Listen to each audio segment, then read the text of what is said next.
Hi, today I'm going to give my honest review about the LGT lightsaber Xenopixel. I have it for about 5 months and this video is not sponsored. The first reason is it's obviously awesome to have a lightsaber, but my second reason is I would love to learn to spin it. Seems like a very fun hobby and I really enjoyed it so far. So the reason I bought it is for cosplay, is for photos, and number one is for spinning.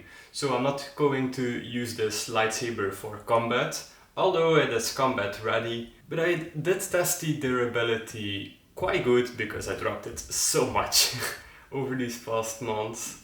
And it's still holding up. It is a very good quality lightsaber.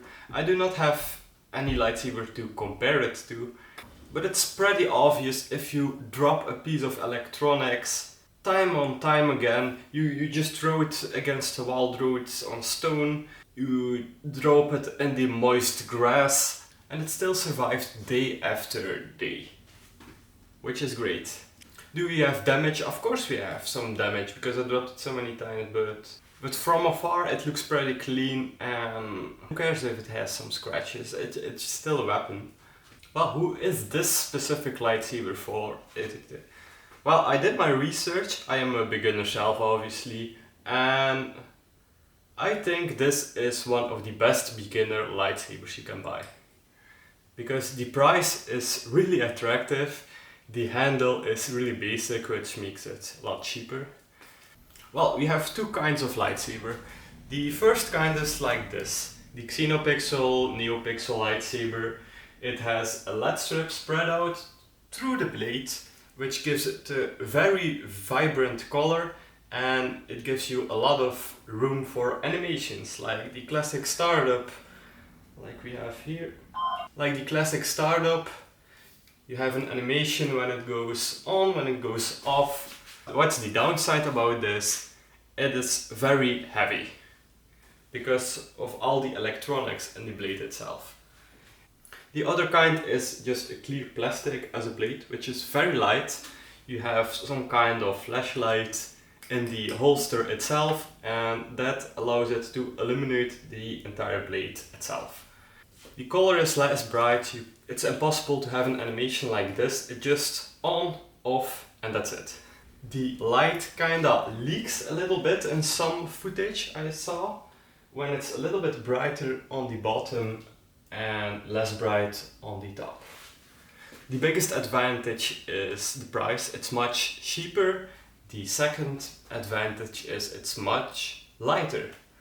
I saw videos of people doing crazy spins like an incredible speed, they almost looked like a helicopter, and I have practiced for months now and I think it is impossible to reach those kind of speeds with this blade. Because it's just simply too heavy, the momentum is too great, and at least for me it is impossible to go beyond a certain speed because you feel it kind of blocks or it's gonna break or something. For me personally, I have chosen for this technology because I love the animation, I love it for pictures, and it feels like a real lightsaber, or what you would expect a real lightsaber to feel like. But would I buy it again if I knew this would happen? Well, I'm not sure, because it makes it harder to spin, I think. I think it's way easier to practice first with a light lightsaber, because you can also hurt yourself pretty bad with this. I had this in my face a few times. This handle is made of real metal. When I spin it, sometimes I hurt myself with the momentum of the blade, and I have broken my nails, I have bled a lot, but nothing too scary, but it is kinda annoying. But again, the upside, you have these kind of animations, which are awesome. One kind of technology I really recommend on both types of blade is an option smooth swing. What is smooth swing? It is the type of sound the blade produces. So when I turn it down, this is the startup sound, but when I turn it, The sound always synchronizes with the speed the blade is turning, which makes it feel more real. The other kind of whoosh effect is just triggered by motions, and it's less satisfying. So when I turn it on and I swing slowly, it also makes a slow noise, but when I go faster, it also goes faster and a little bit louder. Even when you make little movements like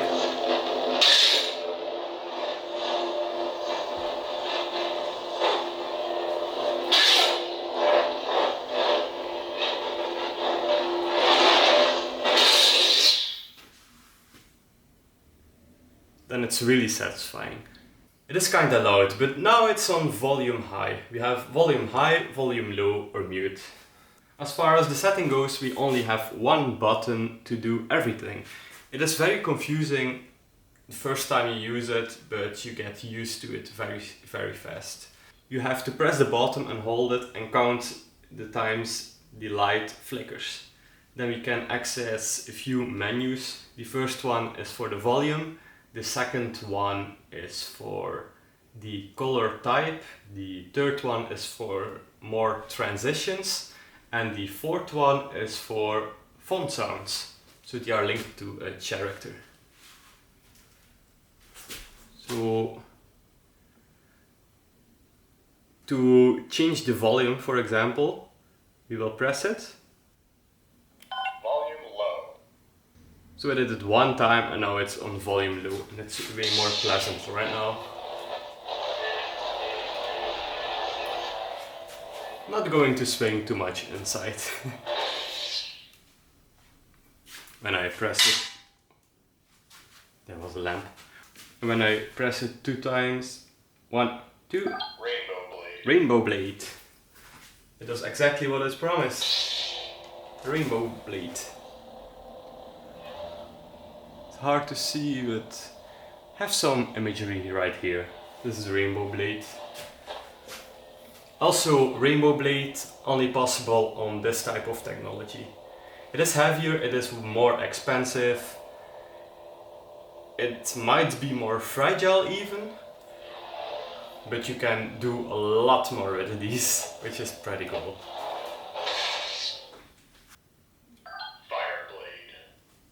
You have also a lot of stuff which involves movement. For example, you can just press the button to activate the lightsaber, or you can also twist it very rapidly and it also turns on. One of the downsides that I have with this blade, I don't know if it's normal, I never owned another one, but I'm not really sure how you tied the blade itself. You attach it with these 2 screws, so the blade comes off, but I don't know how hard or how tight you have to make the blade, because I don't know if you can see it clearly.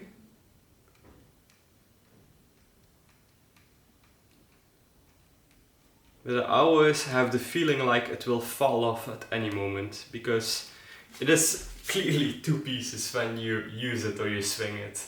So far I haven't retightened the blade often, but it didn't came loose. Didn't matter how hard I dropped it, how hard I swung it, it just didn't came off, which is nice. But I'm not sure if this is normal or this is just poorer quality. I am not sure. So again, unfortunately I only have one saber. I can't really compare it in the real world to another one or another brand. But would I recommend this? Absolutely. This is one of the cheapest sabers I could find, but with the price of 140 euros, it is still a pretty expensive toy. But I really love to play with it, practice with it. It's also a form of exercise. It looks awesome and gives me a lot of joy. So for me it's completely worth it. but I would love to test the other kind of technology, which is a lot lighter. I want to see how much I can improve, or I want to see how much I can improve my swinging stuff, the thing I bought it for mainly. But I'm still going to wait a little bit till I buy a second one, because again, it's quite pricey. Oh, and another thing that kind of bothers me, it has a really special connector as a charger. It isn't USB-C or something common.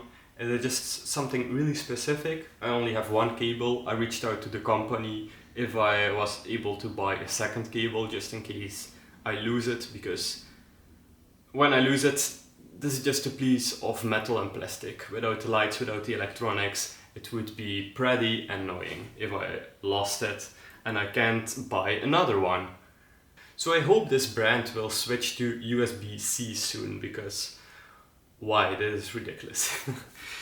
So if you have any more questions, feel free to ask me in the comments. Do you want me to make a full tutorial how to do the settings of this blade? More videos? Go ahead and ask me. I hope you like this video, and may the force be with you.